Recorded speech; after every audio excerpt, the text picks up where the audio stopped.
നിങ്ങളിപ്പോൾ ഈ കാണുന്നത് ഈജിപ്തിലെ സക്കാറ എന്ന് പറയുന്ന സ്ഥലത്തുള്ള സ്റ്റെപ്പ് പിരമിഡാണ്. ഈജിപ്തിലെ തന്നെ ഏറ്റവും ആദ്യമായിട്ട് പണി തീർത്ത ഒരു പിരമിഡായിട്ടാണ് ഇതിനെ ആർക്കിയോളജിസ്റ്റ് എല്ലാവരും കൺസിഡർ ചെയ്യുന്നത്. കാഴ്ചയിൽ ഇത് വളരെയധികം മനോഹരമായിട്ടുള്ള ഒരു സൈറ്റ് ആണെങ്കിലും ഈ ഭംഗിക്കുള്ളിൽ ഒരു നിഗൂഢത ഒളിച്ചിരിപ്പുണ്ട്. ഈജിപ്തിൽ കണ്ടുവരുന്ന പിരമിഡുകളെല്ലാം എങ്ങനെയാണ് പണി തീർത്തത് എന്നതിനെ പറ്റിയിട്ട് ഇതുവരെ നമുക്ക് ഒരു ക്ലിയർ പിക്ചർ ഇല്ല എന്നുള്ളത് ഒരു ഫാക്റ്റ് ആണ്. ഇവ എങ്ങനെയായിരിക്കാം പണി തീർത്തത് എന്നതിനെ പറ്റിയിട്ടുള്ള ഒരുപാട് സയന്റിഫിക് തിയറീസ് മാത്രമാണ് നമ്മുടെ കൈവശമുള്ളത്. അതിൽ തന്നെയുള്ള ഏറ്റവും വലിയ ചോദ്യം എന്താ വെച്ചാൽ, എങ്ങനെയാണ് ഇത്ര അധികം ഭാരമുള്ള ഒരു കട്ട ലിഫ്റ്റ് ചെയ്ത് ഒരു കട്ടയുടെ മുകളിലേക്ക് കയറ്റി വെക്കുന്നത്? അത് വെറുതെ റാൻഡമായിട്ട് അവിടെ ഇവിടെ വച്ചേക്കുന്നതല്ല, വളരെയധികം പ്രിസൈസ് ആയിട്ടാണ് ഓരോ കട്ടകളും ഇങ്ങനെ അറേഞ്ച് ചെയ്തിരിക്കുന്നത്. ഇതെങ്ങനെയായിരിക്കും ഇത്രയും വർഷങ്ങൾക്ക് മുമ്പ് അവർ ചെയ്തിരിക്കുന്നത് എന്നതിനെ പറ്റിയിട്ട് ശാസ്ത്രലോകവും ആർക്കിയോളജിസ്റ്റും കുറെ തിയറീസിൽ വിശ്വസിക്കുന്നുണ്ട്. നിങ്ങളിപ്പോൾ ഈ സ്ക്രീനിൽ കാണുന്നത് പോലെ തന്നെ ഒരു റാമ്പ് സിസ്റ്റം, അതായത് ഒരു കയറ്റം പോലത്തെ ഒരു സ്ലോപ്പ് പോലത്തെ ഒരു സിസ്റ്റം ഉപയോഗിച്ചിട്ടായിരിക്കാം ഇത്രയും ഭാരമുള്ള കട്ടകളെല്ലാം ഇങ്ങനെ മുകളിലേക്ക് എത്തിച്ചേ എന്നുള്ളൊരു തിയറിയിലാണ് അവർ ആദ്യം വിശ്വസിക്കുന്നത്. അതോടൊപ്പം തന്നെ ആർട്ടിഫിഷ്യൽ ആയിട്ട് ഉണ്ടാക്കിയെടുത്തിരിക്കുന്ന ഒരുപാട് കനാൽ സിസ്റ്റംസ് ഉപയോഗിച്ചും ഇതേപോലുള്ള ഭാരമുള്ള കട്ടകളെല്ലാം ഒരു വഞ്ചി പോലത്തെ എന്തെങ്കിലും ഒരു വെസൽ ഉപയോഗിച്ച് ഇങ്ങനെ ട്രാൻസ്പോർട്ട് ചെയ്തതായിട്ട് അവർ പറയുന്നുണ്ട്. പക്ഷെ ഇവർ ഈ പറയുന്ന തിയറികൾക്കെല്ലാം ഒരുപാട് പ്രശ്നങ്ങളുണ്ട്. അതൊന്നും ആരും ഒരിക്കലും ഒരിടത്ത് അഡ്രസ് ചെയ്യില്ല. പൊതുവെ ഒരാളുടെ മനസ്സിലേക്ക് ഒരു ചോദ്യം വരികയാണ്, എങ്ങനെയാണ് ഇത്രയധികം വർഷങ്ങൾക്ക് മുമ്പ് ഇത്ര മാസീവ് ആയിട്ടുള്ള പിരമിഡ് എന്നുള്ള ഒരു സ്ട്രക്ചർ പണി തീർത്തത്? ഇതിനെപ്പറ്റി സെർച്ച് ചെയ്യുമ്പോൾ ഇദ്ദേഹത്തിന് കിട്ടാവുന്ന മെയിൻ ഉത്തരം എന്താ വെച്ചാൽ, ഹാർഡ് വർക്കും സമയവും കൊണ്ടാണ് ഈ പിരമിഡ് എല്ലാം പണി തീർത്തിയെന്നുള്ളതായിരിക്കും. അങ്ങനെ ഇദ്ദേഹത്തിന്റെ ചോദ്യത്തിനുള്ള ഒരു ഉത്തരം ഇദ്ദേഹത്തിന് കിട്ടി എന്ന സാറ്റിസ്ഫാക്ഷനിൽ ഇദ്ദേഹം പോവും. ഈ ഉത്തരം തന്നിരിക്കുന്നതാവട്ടെ ആർക്കിയോളജിയും സയന്റിഫിക് കമ്മ്യൂണിറ്റി ആയതുകൊണ്ട് തന്നെ അദ്ദേഹത്തിന് വേറെ മറിച്ച് ചിന്തിക്കാനൊന്നും ഉണ്ടാവില്ല. ഇങ്ങനെയാണ് നമ്മുടെ പോപ്പുലേഷന്റെ മെജോറിറ്റിയും ചിന്തിക്കുന്നത്. പക്ഷേ അതിൽ ഒരാള് ഒന്ന് മറിച്ച് ചോദിക്കുമായിരിക്കും, എന്തുകൊണ്ടാണ് ഇങ്ങനത്തെ ഒരു അസംഷനിലേക്ക്, അതായത് ഇങ്ങനത്തെ ഒരു ഉത്തരത്തിലേക്ക് അവർ വരുന്നത് എന്നുള്ളൊരു ചോദ്യം മറിച്ച് ചോദിക്കുമ്പോഴാണ് ഇതെല്ലാം ഒരു കാൽക്കുലേറ്റഡ് ആയിട്ടുള്ള ഗസ് ആണെന്നുള്ള ഒരു ഉത്തരം കൂടി നമുക്ക് കിട്ടുക. അതായത് പിരമിഡ് പണിതിരിക്കുന്നത് എങ്ങനെയാണെന്നുള്ളതിനുള്ള ഒരു കറക്റ്റ് ഉത്തരം ഇതുവരെ നമുക്ക് ആർക്കും അറിയില്ല. ഇങ്ങനെ ഒരു കൺഫ്യൂഷൻ വരുമ്പോഴാണ് പിരമിഡുകൾ എങ്ങനെയാണ് പണി തീർത്തിട്ടുണ്ടാവുക എന്നതിനെ പറ്റിയിട്ടുള്ള ഓൾട്ടർനേറ്റീവ് ആയിട്ടുള്ള തിയറീസും ഓൾട്ടർനേറ്റീവ് ആയിട്ടുള്ള ഹൈപ്പോത്തിസിസും അതോടൊപ്പം തന്നെ ഒരുപാട് ശാസ്ത്രീയമായിട്ടുള്ള പഠനങ്ങളും പുറത്തേക്ക് വരുന്നത്. അങ്ങനെ 2024 പുറത്തുവിട്ട ഒരു ശാസ്ത്രീയമായിട്ടുള്ള പഠനമായിരിക്കും ഞാൻ ഈ വീഡിയോയിൽ പറയാൻ പോകുന്നത്. ഈ പഠനം ഫോക്കസ് ചെയ്തിരിക്കുന്നത് ഈജിപ്തിൽ കണ്ടുവരുന്ന സക്കാറ എന്ന് പറയുന്ന പിരമിഡിന്റെ കൺസ്ട്രക്ഷൻ രീതിയെ പറ്റിയിട്ടാണ്. നിങ്ങളിപ്പോൾ ഈ കാണുന്ന ഈ സ്റ്റെപ്പ് പിരമിഡിന്റെ പ്രായം ഏകദേശം 4500 വർഷങ്ങൾ ഉണ്ടെന്നാണ് ആർക്കിയോളജിക്കൽ ഡാറ്റ പറയുന്നത്. എന്നാൽ ഇത്രയും വർഷങ്ങൾക്ക് മുന്നേ ജീവിച്ചിരുന്ന മനുഷ്യർക്ക് എങ്ങനെയാണ് ഇത്ര അധികം ആർക്കിടെക്ചറൽ സ്കിൽസ് ഒക്കെ ഉണ്ടാവുന്നത് എന്നുള്ളൊരു ചോദ്യമാണ് ശരിക്കും മെയിൻ ആയിട്ട് നിൽക്കുന്നത്. നിങ്ങളിപ്പോൾ ഈ കാണുന്ന പിരമിഡിന്റെ ടോട്ടൽ ഹൈറ്റ് എന്ന് പറയുന്നത് 62 മീറ്റേഴ്സ് ആണ്.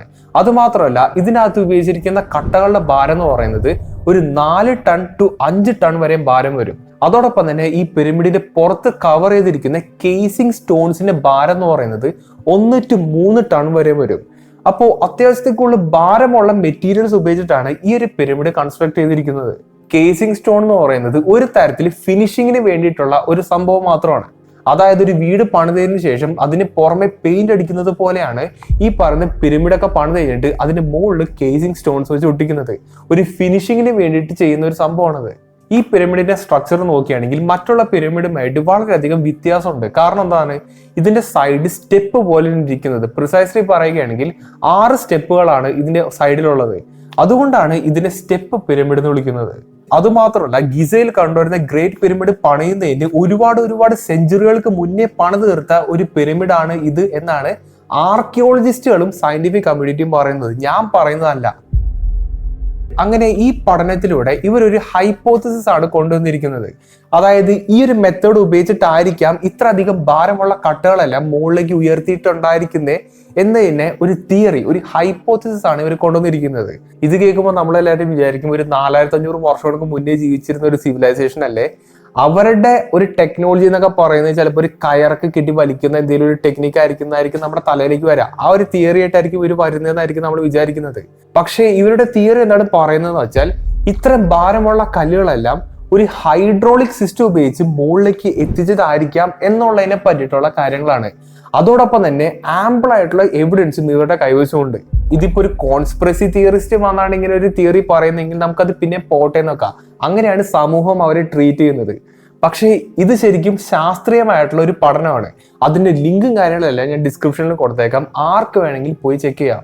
ഈ പഠനത്തിന്റെ ഫൗണ്ടേഷൻ എന്താ വെച്ചാൽ ഏൻഷ്യന്റ് ഈജിപ്ഷ്യൻസിന്റെ ഇറിഗേഷൻ സിസ്റ്റംസ് ഒക്കെയാണ്. അതായത് അവരുടെ കൈവശം ഉണ്ടായിരുന്ന വാട്ടർ മാനേജ്മെന്റ് സിസ്റ്റം എല്ലാം അത്യാവശ്യം കൂടുതൽ അഡ്വാൻസ്ഡ് ആയിരുന്നു.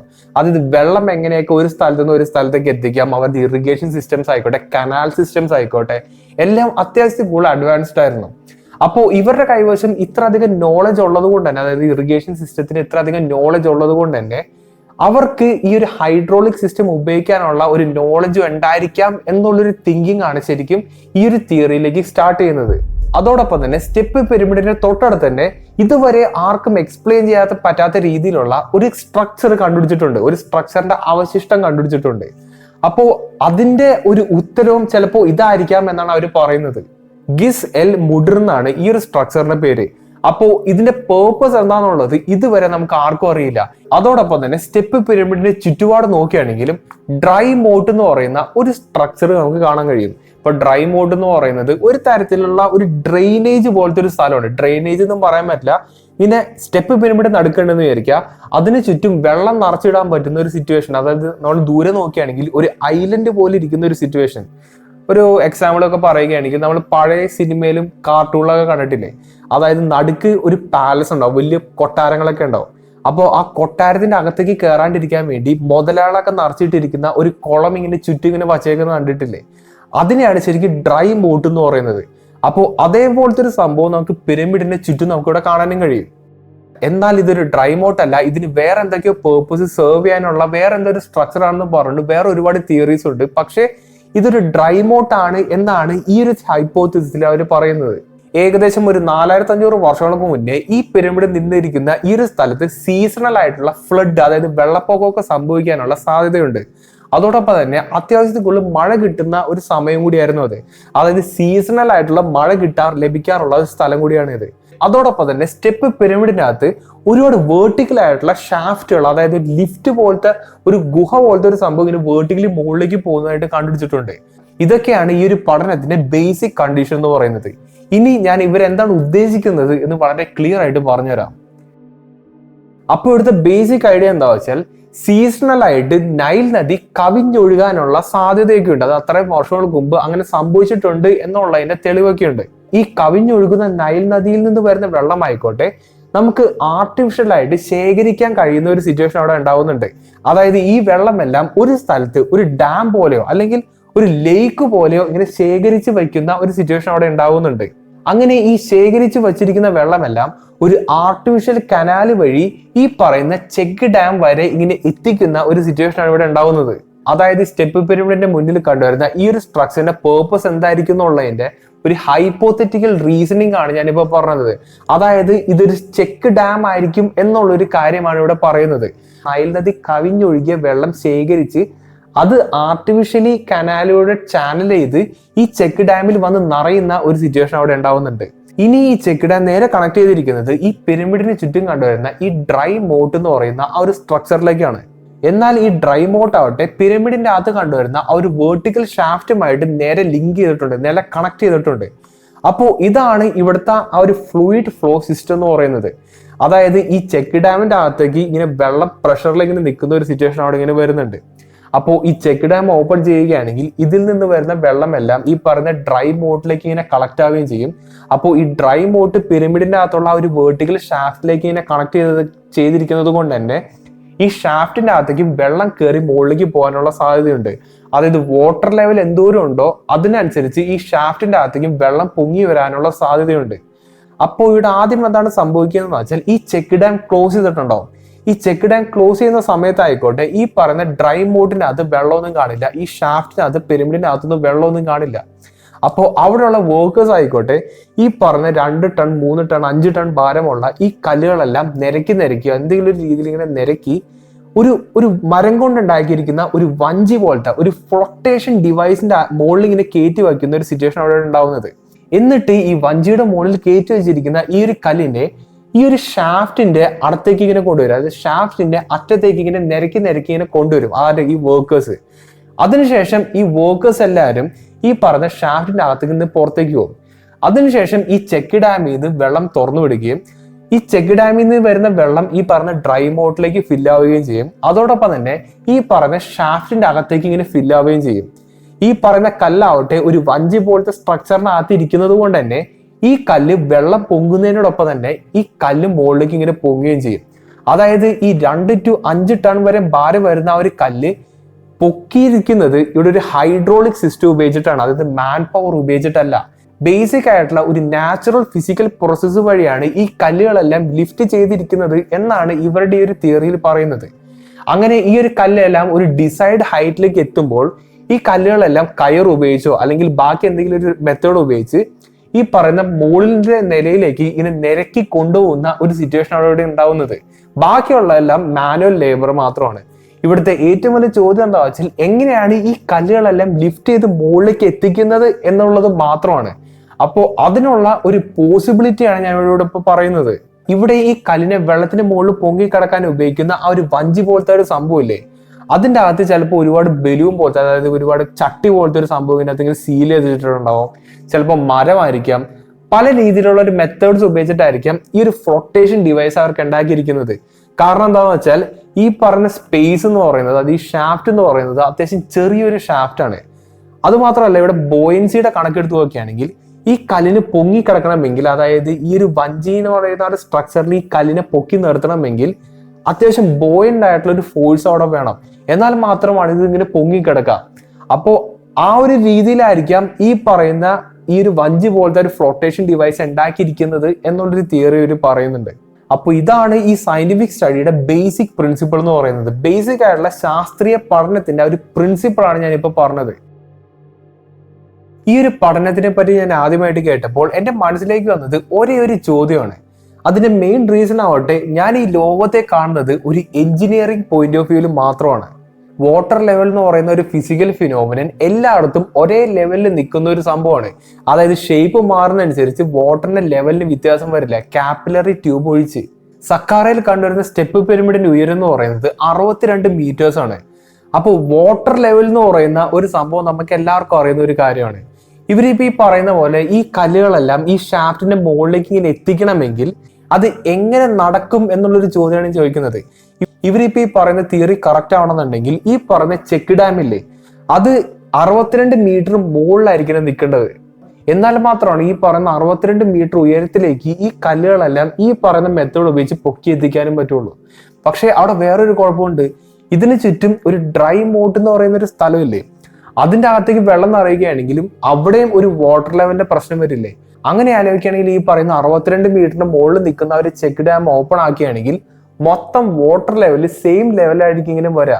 അതായത് ഈ പറഞ്ഞ പിരമിഡ് മുഴുവനും വെള്ളത്തിന്റെ അടിയിൽ നിൽക്കുന്ന ഒരു അവസ്ഥയിൽ വന്നാൽ മാത്രമാണ് ഈ വാട്ടർ ലെവലിന്റെ കളിയൊക്കെ അവിടെ നടക്കുകയുള്ളൂ. അപ്പോൾ ഈ ഒരു ചോദ്യവുമായിട്ട് ഞാനൊരു അന്വേഷണം നടത്തുകയും ഒരുപാട് ആൾക്കാരുടെ അടുത്ത് ചോദിച്ചപ്പോഴാണ് എനിക്കൊരു കാര്യം മനസ്സിലായത്. ഈ പറയുന്ന ആ ഒരു എക്സ്പ്ലെയിൻ ചെയ്യാൻ പറ്റാത്ത ആ ഒരു ചെക്ക് ഡാം പോലത്തെ സ്ട്രക്ചർ ഇല്ലേ, അത് താഴെയാണ് നിൽക്കുന്നത്. അതായത് ഈ പറഞ്ഞ 62 മീറ്റർ ഹൈറ്റിലല്ല നിൽക്കുന്നത്. അപ്പോൾ ഇവിടുത്തെ വാട്ടർ ലെവലിന്റെ പ്രശ്നം അവിടെ നിൽക്കുന്നുണ്ട്. അതോടൊപ്പം തന്നെ ഇവർ പറയുന്നത് ഞാൻ കേട്ട വേറൊരു റീസണിങ് ഉണ്ട്. അതായത് ഇതിന്റെ ഇനീഷ്യൽ ആയിട്ടുള്ള ബ്ലോക്കുകൾ മാത്രമാണ് ഈ രീതിയിൽ ഉയർത്തിയിട്ടുണ്ടാവുക എന്നാണ് അവർ പറയുന്നത്. അതായത് മൊത്തം 62 മീറ്ററും ഇതേ രീതിയിലായിരിക്കും ഉയർത്തിയിട്ടുണ്ടാവുക. ആദ്യത്തെ 1-2 നിലയിലുള്ള കട്ടകൾ മാത്രമായിരിക്കാം ഈ ഒരു മെത്തേഡ് ഉപയോഗിച്ചിട്ട് ചെയ്തിട്ടുണ്ടാവുക എന്നാണ് ഇവർ പറയുന്നത്. അതുമാത്രമല്ല ഈ ഒരു അൺഫിനിഷ്ഡ് ആയിട്ടുള്ള ഒരു ചെക്ക് ഡാം പോലത്തെ ഒരു സ്ട്രക്ചർ അല്ലേ, അതിന്റെ ഒരു ചെറിയ അവശിഷ്ടം മാത്രമാണ് നമുക്കിവിടെ കാണാൻ കഴിയുന്നത്. ചിലപ്പോൾ അതിന് മതിലിന് ഉയരം അത്യാവശ്യം ഹൈറ്റിൽ ഉണ്ടായിരുന്നിരിക്കാം. അങ്ങനെ ഒരു മറുപടി ഞാൻ കേട്ടിട്ടുണ്ടായിരുന്നു. അതോടൊപ്പം തന്നെ എനിക്ക് മനസ്സിലാക്കാൻ പറ്റിയ വേറൊരു കാര്യം എന്താ വെച്ചാൽ ഇത് ഒരു ഹൈപ്പോത്തിസിസ് മാത്രമാണ്, അവരുടെ തലയിൽ ഉദിച്ച ഒരു തിയറി മാത്രമാണ്. എന്ന് വെച്ച് ഇതൊരൊറ്റ പേപ്പറിൽ ഇങ്ങനെ എഴുതി പോകുന്ന ഒരു സംഭവമല്ല. ഞാനിപ്പോ താഴെ ഒരു ഡിസ്ക്രിപ്ഷനിൽ ഒരു ലിങ്ക് കൊടുത്തിട്ടുണ്ട്, അത് നിങ്ങളൊന്ന് കയറി നോക്കാം. ഫുൾ ഡയഗ്രാം, ഫുൾ സ്റ്റഡീസ്, ശരിക്കും ശാസ്ത്രീയമായിട്ടുള്ള ഒരു അബ്സ്ട്രാക്ട് സ്റ്റഡിയാണ് ശരിക്കും നിങ്ങൾക്ക് അത് നോക്കിയാൽ കാണാൻ കഴിയുക. അപ്പോൾ ഇത്ര അധികം എഫേർട്ട് എടുത്തിട്ടാണ് ഇങ്ങനെയുള്ള ഒരുപാട് തിയറീസ് ആയിട്ട് ഇങ്ങനെ പുറത്തേക്ക് വരുന്നത്. അതായത് പിരമിഡ് എന്ന് പറയുന്ന ഒരു സംഭവത്തിന്റെ കൺസ്ട്രക്ഷൻ എങ്ങനെയാണെന്നുള്ളത് നമുക്ക് ഇതുവരെ അറിയില്ല, അതിനെപ്പറ്റി നമുക്ക് മനസ്സിലാക്കാൻ പറ്റുന്നില്ല എന്നുള്ളത് ഈ ഒരു സ്റ്റഡി നോക്കിയാൽ തന്നെ നമുക്ക് മനസ്സിലാക്കാൻ കഴിയും. ഞാനിപ്പോൾ ഇവിടെ പറഞ്ഞത് സക്കാറയിൽ കണ്ടുവരുന്ന സ്റ്റെപ്പ് പിരമിഡിന്റെ കൺസ്ട്രക്ഷനെ പറ്റിയിട്ട് മാത്രമാണ്. ഗ്രേറ്റ് പിരമിഡ് എങ്ങനെയാണ് പണിതെന്നുള്ളത് നമുക്ക് ഈ മെത്തേഡ് ഉപയോഗിച്ച് പറയാനേ പറ്റില്ല. വേറൊരു എൻറ്റയർ മെത്തേഡാണ്, നമുക്ക് അതിനെ പറ്റി ഒരു ഐഡിയ ഇല്ല എന്ന് വേണമെങ്കിൽ നമുക്ക് പറയാൻ പറ്റും. വർഷങ്ങളോളം നീണ്ടു നിൽക്കുന്ന ഹാർഡ് വർക്കിന്റെ സ്ലേവറിയുടെ ഫലമാണ് ഈ പറയുന്ന പിരമിഡ് പോലത്തെ സ്ട്രക്ചർ എന്നുള്ള ഒരു വാദം. അത് ഡൈജസ്റ്റ് ചെയ്യാൻ ഇതിനെപ്പറ്റി കുറച്ച് പഠിച്ചവർക്ക് വളരെയധികം ബുദ്ധിമുട്ടാണ്. കാരണം വളരെയധികം അമേസിംഗ് ആയിട്ടുള്ള കാര്യങ്ങൾ തന്നെയാണ് ശരിക്കും പിരമിഡ് ഉണ്ടാക്കിയിരിക്കുന്നത്. അതിനകത്തുള്ള കട്ടകളുടെ ഭാരം ആയിക്കോട്ടെ, അതിന്റെ കോംപ്ലക്സിറ്റി ആയിക്കോട്ടെ, എല്ലാത്തിനെ പറ്റി ഞാൻ പല വീഡിയോസിലും പറഞ്ഞിട്ടുണ്ട്. അപ്പോൾ അത് കണ്ടു കഴിഞ്ഞാൽ തന്നെ ഈ പറയുന്ന ആ ഒരു വാദം നമുക്ക് ഒരിക്കലും വിശ്വസിക്കാൻ പറ്റില്ല. സാധാരണ നമുക്ക് എല്ലാവർക്കും ഇഷ്ടമുള്ള ഒരു കാര്യമുണ്ട്, അതിന്റെ പേരാണ് കൺവീനിയൻസ്. അതായത് കൺവീനിയന്റ് ആയിട്ട് നമുക്ക് എന്തെങ്കിലും ഒരു സാധനം കിട്ടിക്കഴിഞ്ഞാൽ അതിൽ നമ്മൾ സാറ്റിസ്ഫൈഡ് ആണ്. മറിച്ച് നമ്മളൊന്നും ചോദിക്കാനോ അതിനെപ്പറ്റി ചിന്തിക്കാനോ ക്വസ്റ്റ്യൻ ചെയ്യാനോ പോയില്ല. അതുപോലെ തന്നെയാണ് ഇവിടുത്തെ ഒരു സിറ്റുവേഷൻ. പിരമിഡ് എങ്ങനെയാണ് പണിതിരിക്കുന്നത്? ഒരുപാട് വർഷം നീണ്ടു നിന്ന ഹാർഡ് വർക്കും ഇങ്ങനെ ഫോഴ്സ് സ്ലേവറൊക്കെ ഉപയോഗിച്ചിട്ടാണ് ഈ പറഞ്ഞ പിരമിഡ് പണിതിരിക്കുന്നത്. അത് വളരെയധികം കൺവീനിയന്റ് ആയിട്ടുള്ള ഒരു ഉത്തരവാണ്. അതിനെപ്പറ്റി മിക്ക ആൾക്കാരും മറിച്ച് ചിന്തിക്കാറില്ല, അതിനെപ്പറ്റി ചോദിക്കാനും പോകാറില്ല. പക്ഷെ കൺവീനിയൻസിന്റെ പുറകെ പോയി കഴിഞ്ഞാൽ അതിനെ നേരം കിട്ടുള്ളൂ എന്നുള്ളൊരു കാര്യം വേറൊരു റിയാലിറ്റിയാണ്. അപ്പോൾ എനിക്ക് ഈ ഒരു തിയറിനെ പറ്റി എക്സ്പ്ലെയിൻ ചെയ്യണമെന്നുണ്ടായി, അതുകൊണ്ട് മാത്രം ചെയ്തൊരു വീഡിയോ ആണ്. ഇതെനിക്ക് കുറച്ചധികം നാളായിട്ട് ഞാൻ ഇതിനെ പറ്റി കാണുന്നുണ്ട്, പക്ഷെ എനിക്ക് സമയം കിട്ടാത്തതുകൊണ്ടാണ് ഞാൻ ഈ ഒരു വീഡിയോ ചെയ്യാണ്ടിരുന്നത്. അപ്പോൾ നിങ്ങൾക്ക് എന്നാണ് തോന്നുന്നത് അതൊക്കെ ഒന്ന് മാക്സിമം കമന്റ് ചെയ്ത് അറിയിക്കാൻ ശ്രമിക്കുക. ഇതിപ്പോ ഒരു സ്യൂഡോ സയൻസോ കോൺസ്പിറസി തിയറിയോ അങ്ങനത്തെ ഉള്ള ഒരു സാധനമല്ല, ശാസ്ത്രീയമായിട്ടുള്ള ഒരു പഠനമാണ്. ഞാൻ താഴെ ലിങ്ക് കൊടുത്തേക്കാം, ഡിസ്ക്രിപ്ഷനിൽ ലിങ്ക് കൊടുത്തേക്കാം. അപ്പോൾ അതൊന്ന് കയറി നോക്കിയാൽ മതി. ഇപ്പൊ അതിനെ പറ്റിയിട്ട് എന്തെങ്കിലും ഒരു സംശയം ഉണ്ടെങ്കിൽ നേരെ കയറി നോക്കിയാൽ മതി. ആ ഫുൾ അബ്സ്ട്രാക്റ്റിൽ നിന്ന് വായിച്ചുകൊള്ളൂ. അതിൻ്റെ അകത്തുള്ള ഒരു സമ്മറി പോലെയാണ് ഞാനിപ്പോൾ പറഞ്ഞത്. വളരെ എളുപ്പത്തിലാണ് ഞാൻ പറയാൻ നോക്കിയിട്ടുള്ളത്. അപ്പോൾ അത്രയൊക്കെ തന്നെയുള്ളൂ. എന്തെങ്കിലുമൊക്കെ ഉണ്ടെങ്കിൽ മാക്സിമം ഒന്ന് കമന്റ് അറിയിക്കാൻ ശ്രമിക്കാം. അപ്പോൾ നല്ലൊരു ടോപ്പിക്കായിട്ട് ഞാൻ അടുത്ത വീഡിയോ കാണാം.